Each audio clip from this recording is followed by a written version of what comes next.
Cuando me dijo, si no quieres ir al asilo, haz tu maleta y sal de mi casa, sentí que el mundo se quebraba a mi alrededor.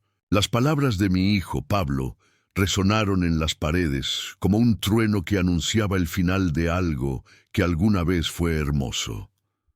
Por unos segundos, el tiempo se detuvo. Su voz, tan parecida a la de su padre cuando se enfadaba, me atravesó el pecho con una fuerza que dolía más que cualquier golpe. Solo que esta vez lo que se rompía no era un objeto, era yo. Lo miré sin decir palabra. Frente a mí no estaba el niño que solía correr hacia mis brazos riendo, sino un hombre endurecido por el orgullo, la ambición y la ingratitud. Detrás de él, Lorena, su esposa, lo observaba con los brazos cruzados y una sonrisa fría, esa misma que usaba cuando algo le resultaba conveniente. «Vamos, Pablo», dijo con voz suave pero envenenada. «No hagas esto más difícil. Tu madre entenderá. Tu madre». Así me llamaba. «No, mamá. No, vieja querida. No, Carmen. Solo tu madre», como si fuera una carga, un mueble viejo que ya no combinaba con su casa perfecta. Me quedé callada. No por miedo ni por tristeza, sino porque entendí que, dijera lo que dijera, no cambiaría nada. Había pasado demasiados años gritando en silencio, pidiendo amor con los ojos y esperando gratitud en un hogar que ya no me pertenecía. Respiré hondo, forcé una sonrisa y dije con voz serena, «Está bien, hijo, si eso es lo que quieres». «Me iré». Lorena soltó un suspiro de alivio, como quien se quita de encima una molestia. Pablo bajó la mirada, quizás avergonzado, quizás aliviado también. Nunca lo sabré. Antes de seguir, déjame invitarte a que te suscribas al canal y dejes tu me gusta. Eso me ayuda a saber que disfrutas de mis historias. Y cuéntame, ¿desde qué ciudad me estás viendo? Ahora sigamos. Subí despacio las escaleras, con el alma más pesada que la maleta que aún no había empezado a llenar. Cada paso era un recuerdo. Las pequeñas huellas de Pablo cuando aprendía a subir, la baranda que Manuel, mi difunto esposo, barnizó con sus propias manos, el olor a madera vieja que aún conservaba la casa. Todo eso me pertenecía, pero ya nada me quedaba. Entré a mi habitación y miré alrededor. El espejo me devolvía el reflejo de una mujer de cabello canoso, arrugas profundas y una mirada más cansada que triste. Sobre la cómoda, el retrato de Manuel seguía allí, fiel. Lo tomé con cuidado, limpié el polvo con el borde de mi blusa y murmuré, «¿Ves lo que logramos, Manuel? Un hijo con casa propia, con dinero». Y con el corazón vacío, saqué del armario la vieja maleta de cuero. No era grande, pero bastaba para lo que me quedaba de vida. Doblé cada prenda con una calma casi ritual. Una blusa blanca, 2 faldas, un chal tejido por mi madre antes de morir y un par de zapatos gastados pero limpios. En el fondo guardé una pequeña caja de madera con mis joyas falsas y las cartas que Manuel me escribió cuando éramos jóvenes. Encima coloqué el álbum de fotos, el único testigo de los años que se desvanecían como hojas secas. Mientras cerraba la maleta, escuché las risas de Pablo y Lorena en la sala. Planeaban una cena esa noche. Al parecer, yo era un estorbo que debía desaparecer antes de que llegaran los invitados. Tragué saliva, sentí un nudo en la garganta, pero no lloré. Las lágrimas se habían secado el día que entendí que los hijos no siempre aman como las madres esperan. Una hora después, bajé con la maleta en la mano. El silencio llenaba la casa. Pablo estaba de pie junto a la puerta, sin atreverse a mirarme. Lorena, en cambio, tenía esa expresión que mezcla compasión fingida y satisfacción. «¿Tienes todo, mamá?», preguntó finalmente. «Sí, hijo. Todo lo que necesito», respondí. «El auto te llevará a la residencia. Ya hablé con el director. Es un lugar bonito, te va a gustar. Residencia, una palabra elegante para disfrazar el abandono». Lo observé en silencio, grabando cada línea de su rostro, cada gesto, como si quisiera recordarlo todo, incluso lo que dolía. Cuando abrí la puerta para salir, un sonido rompió el silencio. Un vehículo potente se detuvo frente a la casa. Pablo frunció el ceño. «¿Y qué es eso?» Nos acercamos a la ventana. Una limusina negra se estacionó en la puerta, reluciente bajo el sol de la tarde. De ella bajó un conductor de traje oscuro y guantes que caminó hacia mí con respeto. ¿La señora Carmen Álvarez?, preguntó. Sí, soy yo, respondí. Vengo a buscarla. El señor Ernesto Herrera pidió que la acompañe. El color desapareció del rostro de mi hijo. ¿Ernesto Herrera?, repitió incrédulo. Sí, señor, contestó el chofer. Dijo que la señora sabría de qué se trata. Sonreí suavemente.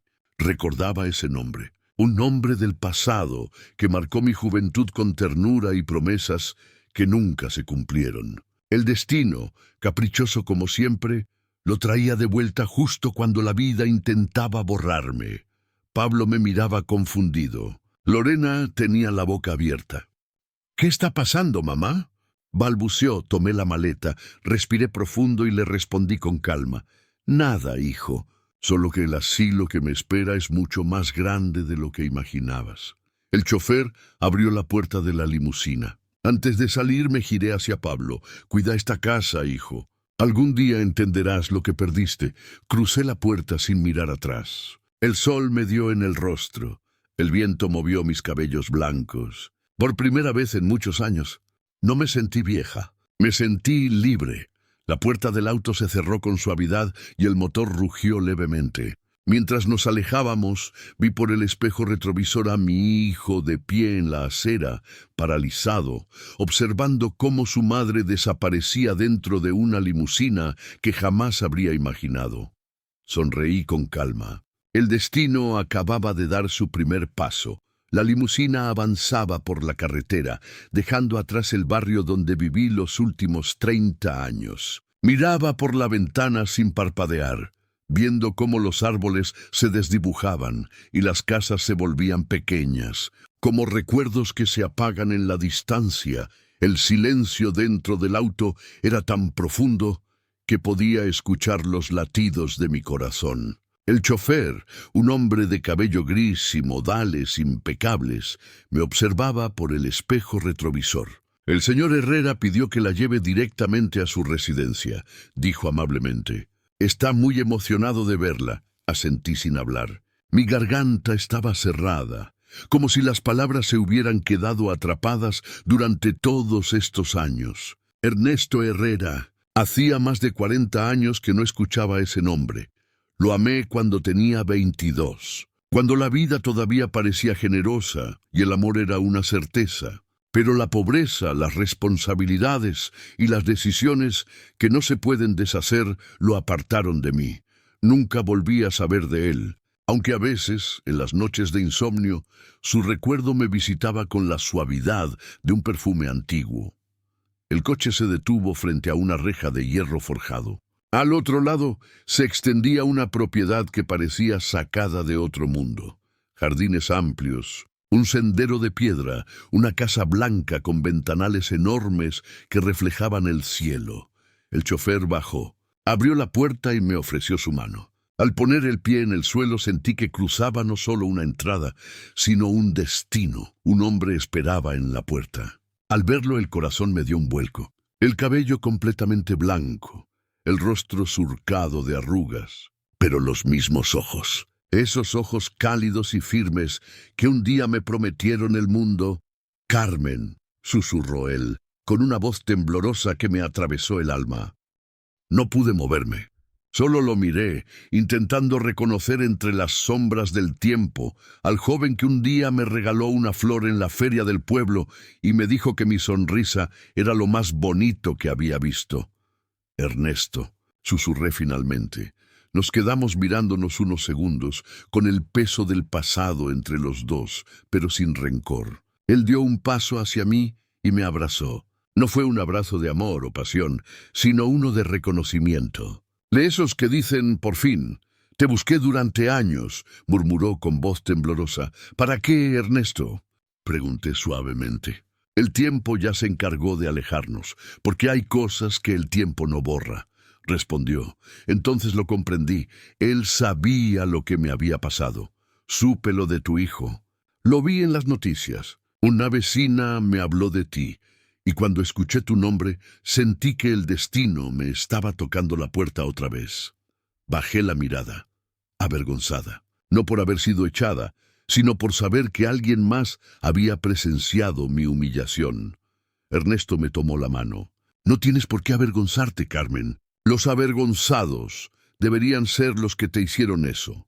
Sus palabras fueron tan simples y tan necesarias que tuve que apartar la vista para que no viera mis lágrimas. Hacía años que nadie me hablaba con ternura. Había olvidado cómo se sentía. Entramos en la casa. El interior era elegante pero cálido. Alfombras suaves, aroma a flores frescas, cuadros antiguos. Nada ostentoso, todo en equilibrio. Era una casa donde la riqueza no era exhibición, sino refugio.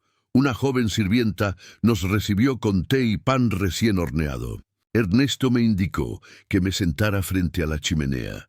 «Esta casa es demasiado grande para un solo hombre», dijo con una sonrisa melancólica. «La soledad a veces hace más ruido que el viento». «Lo sé», respondí. «Yo también lo he sentido». Él se sentó frente a mí y me observó con ternura. «¿Sabes? No has cambiado tanto como crees». «Tú sí», bromeé. «Ahora pareces un ministro». Se rió, y su risa fue la misma de antes, esa que iluminaba todo alrededor. Por un momento me sentí joven otra vez. Pasamos horas hablando. Me contó que llevaba más de 10 años viudo, que nunca tuvo hijos y que había dedicado su vida a construir una empresa que ahora manejaban otros. Pero el dinero... «Carmen», dijo suspirando, «no compra las noches tranquilas, ni los recuerdos que uno quisiera volver a vivir». Yo le conté mi historia. La enfermedad de Manuel, los años de sacrificio, el esfuerzo por criar a Pablo sola, el trabajo, las ausencias y, finalmente, la traición. Ernesto me escuchó sin interrumpirme, con una compasión que no tenía nada de lástima. Cuando terminé, guardó silencio unos segundos. «Fuiste demasiado buena», dijo al fin, «pero te olvidaste de ti misma». «Eso hacemos las madres», respondí. «Nos borramos para que otros existan». «Pues ya es hora de que vuelvas a escribir tu nombre, Carmen». Sus palabras me estremecieron. No sabía si era una promesa o un desafío. Tal vez ambas cosas. Esa noche me instaló en una habitación luminosa con una cama amplia y un balcón que daba al mar. El sonido de las olas era distinto al de mi vieja casa, más suave, menos triste. Sobre la mesita de noche encontré un sobre con una nota escrita a mano. «Nadie puede quitarte lo que mereces. Descansa. Mañana empezaremos de nuevo». Guardé la nota en mi bolso como quien guarda una semilla, porque en el fondo de mi corazón algo comenzaba a despertar. No era amor ni esperanza. Era dignidad, la misma que mi hijo había intentado arrancarme con sus gritos. La misma que el tiempo no había podido destruir. Apagué la luz, respiré hondo y miré hacia el horizonte oscuro. El futuro, por primera vez en mucho tiempo, me daba curiosidad. Desperté con el sonido del mar colándose por el balcón. El aire olía a sal, a jazmín y a algo que hacía mucho no sentía: libertad. Por primera vez en años no tenía a nadie que me apurara, ni una lista de tareas esperándome, ni una mirada juzgándome por moverme demasiado lento. Solo silencio. Y el silencio, cuando no duele, puede ser una bendición. Me levanté despacio, me puse una bata de lino y caminé hasta el balcón. El sol acariciaba la superficie del agua como si el mar respirara. Era extraño sentir paz después de tanto caos. Una parte de mí no sabía qué hacer con ella. Entonces la puerta se abrió suavemente. Era Ernesto con 2 tazas de café. «Pensé que ya estarías despierta», dijo con su voz grave y serena. «El mar no me dejó dormir demasiado», respondí sonriendo. «Entonces ya tenemos algo en común», rió. «Ni el mar ni los recuerdos nos dejan descansar». Nos sentamos juntos, mirando el horizonte. Por unos minutos no dijimos nada. Solo compartimos el silencio de quienes no necesitan llenar los vacíos con palabras. «¿Sabes, Ernesto?», dije al fin. «A veces pienso que el pasado no envejece, solo se queda esperando el momento de volver. Y cuando vuelve», respondió él con tristeza, «nos sorprende con lo poco que hemos cambiado por dentro». Sus palabras me hicieron pensar en Manuel, mi difunto esposo. No lo odiaba, solo lo recordaba como se recuerda una estación del año, con resignación. Fue un hombre correcto, trabajador, pero nunca aprendió a escucharme. Yo, por mi parte, acepté todo, creyendo que la resignación era parte del amor. Esa mañana, mientras Ernesto salía a una reunión, me quedé sola en el salón. Sobre la mesa había un viejo piano. Pasé los dedos por las teclas, sin atreverme a tocar. Hacía más de 30 años que no lo hacía. De joven tocaba en la iglesia del pueblo. Era mi refugio. Pero cuando nació Pablo y el dinero comenzó a escasear, tuve que vender mi piano y mis sueños con él. Cerré los ojos y presioné una tecla. El sonido fue suave, casi tímido, pero despertó algo dentro de mí. Sin pensarlo, comencé a tocar una melodía que recordaba de memoria, la misma que solía cantar cuando Pablo era niño y tenía miedo de dormir solo. Mis manos temblaban, pero el alma no. Al terminar sentí un nudo en la garganta. El eco de las notas se mezcló con mis lágrimas. Lágrimas viejas, contenidas, de esas que uno guarda por costumbre. En ese instante comprendí que el pasado no se cura ignorándolo, sino mirándolo de frente, sin miedo. Abrió la boca para responder, pero no lo hizo. Simplemente dio media vuelta y salió sin decir una palabra. Cuando la puerta se cerró detrás de él, el silencio volvió a llenar la casa. Pero esta vez no era un silencio triste, era el silencio de la justicia. Ese que llega cuando la vida por fin empieza a equilibrar la balanza. Me acerqué a la ventana. A lo lejos, el mar seguía su curso, implacable, sereno, eterno. Y supe entonces que el destino todavía tenía cuentas que saldar. Cuando decidí invitarlos a cenar, no lo hice por nostalgia ni por reconciliación.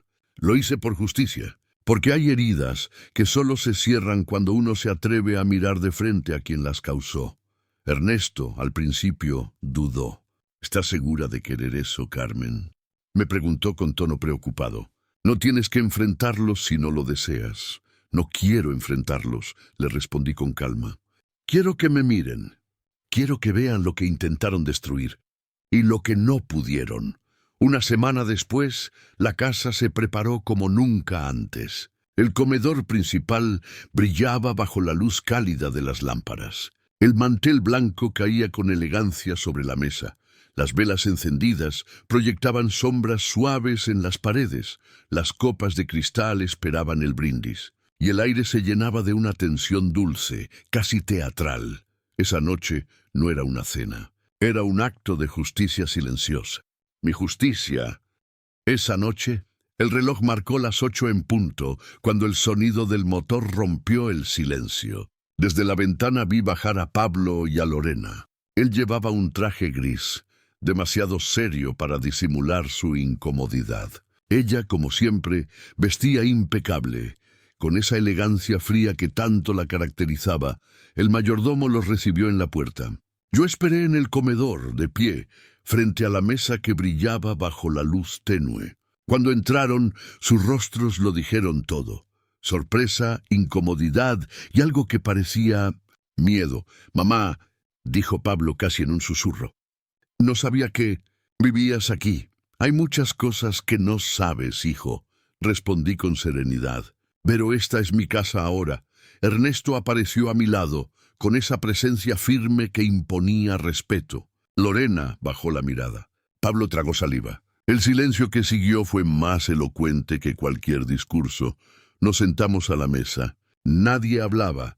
Solo el sonido de los cubiertos chocando con los platos rompía la tensión. «¿Sabes, Pablo?», dije por fin con una voz tranquila, sin rencor. «Hay cosas que el dinero no puede comprar. La paz, la gratitud, el amor sincero». Él no respondió. Se limitó a bajar la cabeza. «No te culpo», continué. «A veces la vida nos enseña demasiado tarde lo que vale de verdad. Pero no te preocupes, hijo. El tiempo se encarga de devolver cada cosa a su lugar». Sus ojos se humedecieron. Por primera vez, vi al niño que una vez corrió hacia mí con los brazos abiertos. No al hombre endurecido por la ambición, sino al hijo perdido entre su propio orgullo. «Mamá, yo Balbuceó, pero no terminó la frase. Le sonreí con ternura. No tienes que decir nada, ya lo sé. Nos quedamos así unos segundos, en un silencio cargado de todo lo que no se dijo durante años. Luego me puse de pie, tomé mi copa y levanté un brindis. Por los nuevos comienzos, dije. Por las madres que aprenden a dejar de llorar y por los hijos que aún están a tiempo de recordar de dónde vienen. Ernesto levantó su copa también. Pablo lo imitó con manos temblorosas. Lorena permaneció inmóvil, sin palabras. Brindamos y por primera vez en mucho tiempo. No sentí rencor, solo paz. Una paz que no me la dio el perdón, sino la libertad de haber sobrevivido a todo. Cuando se fueron esa noche, me quedé sola frente al mar. Las olas rompían contra las rocas con la misma fuerza con que la vida a veces rompe nuestros planes. Pero ahí estaba yo, todavía de pie. Más fuerte, más viva, más yo. Miré al cielo, respiré profundo y murmuré, gracias, destino, por devolverme lo que creí perdido, porque al final no hay venganza más dulce que volver a sonreír sin culpa. Así cerré la puerta, no de mi casa, sino de mi pasado. Y al hacerlo, supe que el resto de mi vida, aunque breve, sería mío, completamente mío. Si esta historia tocó tu corazón, suscríbete al canal, deja tu me gusta y cuéntame en los comentarios desde qué ciudad me estás viendo. Tu apoyo hace posible que sigamos compartiendo más historias que nos recuerdan algo muy simple, que nunca es tarde para empezar de nuevo.